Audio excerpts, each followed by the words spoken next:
Hello, hi, my name is Ava and I'm an American living in the Netherlands. I'm so sorry I'm late. You just can't rely on the trains these days. There's so many delays. And that is going to be the topic of today's video. So some months ago, I actually made a video saying how much I love the trains here in the Netherlands. And I do. They're so comfortable, they have a lot to offer, but it's kind of difficult these days with the kind of experiences that I've had to continue to feel positive about the train system here in the Netherlands. So today I thought, let's be very Dutch, and as the Dutch say, eerlijk is eerlijk. Let's be honest about this.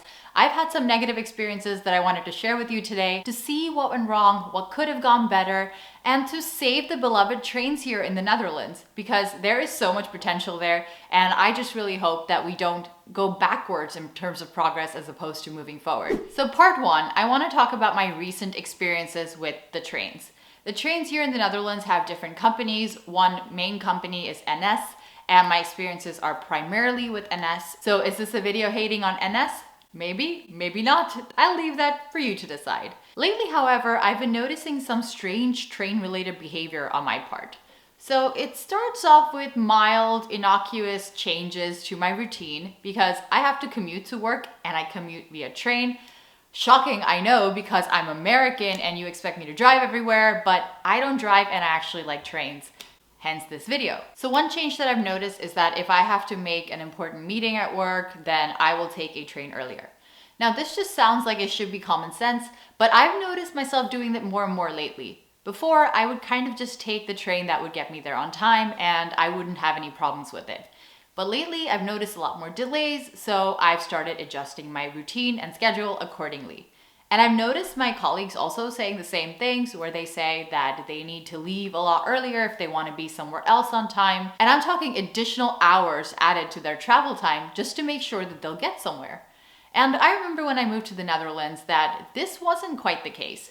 There would maybe be delays here for a minute or two, but in terms of trains getting canceled or having delays of 20-30 minutes, that was highly atypical.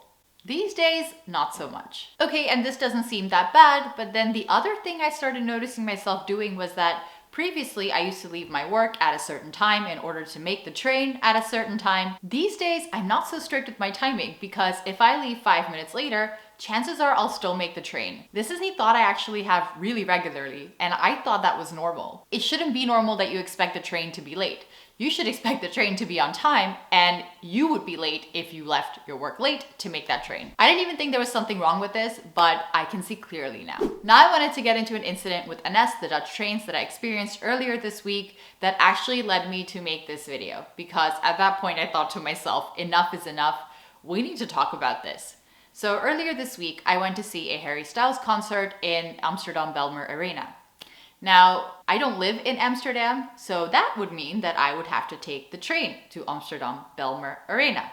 Very normal, people do it all the time. Also, Harry Styles is a big name, which means that thousands of people all over the Netherlands are taking the trains, because they also don't live in Amsterdam, to go and see this concert.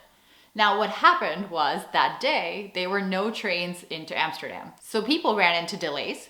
We had to take buses. So personally, my wife and I are super excited to go to this concert. We had to take a bus. And the part that really frustrated us was usually NS has a bus that replaces a train. So if the train isn't running between 2 points, then they will have a bus that takes you along the same route, hopefully even to that end destination that you were initially planning on going. So usually you get that, but this time we didn't. And it's pretty surprising because if there is a malfunction for trains going into Amsterdam, you're even talking about people who want to get to Schiphol. So there were people who couldn't get to the airport. And this is all happening on the same day. Harry Styles concert, people trying to get to the airport, everything at once. Life is happening. Amsterdam is a hub, and there are no trains into that hub. So as I said, we decided to take the bus instead. We were getting creative, and this is a regular bus, so not an easy train route or not an easy bus route to get to where we were going. We took one bus, it was totally crowded, many people couldn't get on. We also encountered many crowded buses afterwards when we tried to get on a second bus that would actually get us to the arena. And it was this huge, long process. Everybody was delayed in getting there, and that's all fine because this is inconvenient and really stressful. But here is the real kicker. NS announced at some point in the evening that the trains were up and running again. So people could actually go to the concert now. It wasn't that they were stranded and they couldn't get into Amsterdam. When they actually got stranded was after the concert. People enjoyed the concert, everyone was happy, we come out of the concert, and then we step outside and nobody has any idea where to go because there are these huge signs that say there are no trains out of Amsterdam. Long story short, we were lucky enough to get home, but there are many people who were just stranded at the arena. They had to sleep at another arena nearby. Yes, hundreds of people slept in that arena.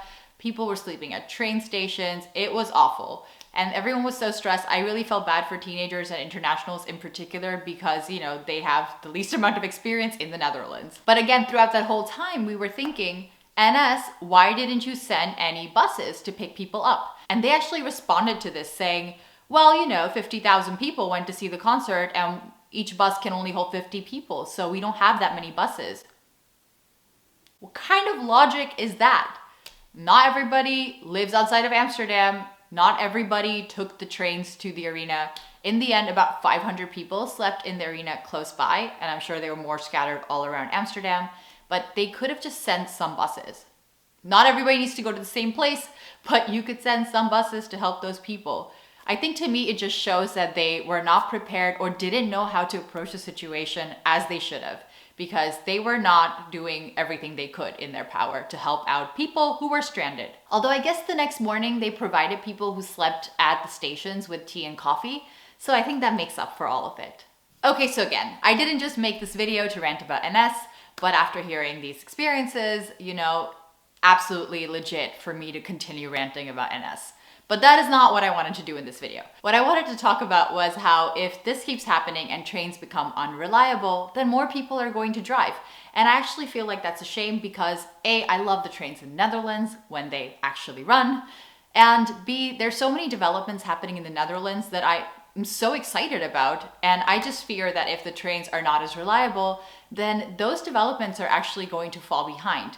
So for instance, in Utrecht, this is super cool. They are developing a neighborhood that is going to be completely car-free. How freaking awesome is that? But in order for this to work, you need to have great infrastructure. And I'm cautiously optimistic about the biking infrastructure because this is the Netherlands after all. But what about public transport? In addition, almost 2 decades ago, plans were set into motion to expand this highway near Amelisweerd, this park, nature, thingy place in Utrecht. What is it even? It has a lot of trees. It's nice. It's beautiful, pretty. That type of place that like people who live in cities like to go to and be like, oh my God, I am one with nature. Like that kind of place, right? Super cool. Great. We need to keep that. But they're planning on expanding this highway. And if that happens, they're going to be felling trees. That is not great. And nothing has happened yet. And it may not, but it also might. So right now, the city and the municipality are actually looking for alternative plans because they're talking about how the world has changed over the past 2 decades, how we might actually want to tackle this problem by reducing and avoiding that car traffic grows, as opposed to, cutting down trees and expanding the highway. But here's the thing, they don't have an alternative plan yet, at least the last time I looked this up. And the final thing I wanted to mention is how I was so excited over the past few years that I've lived here about the various developments and train connections between Dutch cities and cities elsewhere in Europe. They've been great. For instance, the Eurostar opened this super fast route in 2020 between Amsterdam and London. I've taken it, it's amazing. But last week, I heard that my beloved route between Amsterdam and London is going to be closed for several months starting next year. So that's bad news as well. And again, what do you think people are going to do instead? They are going to fly. And you know what? I feel like people actually do want to take the trains, at least the people I talk to around me from my own personal experiences.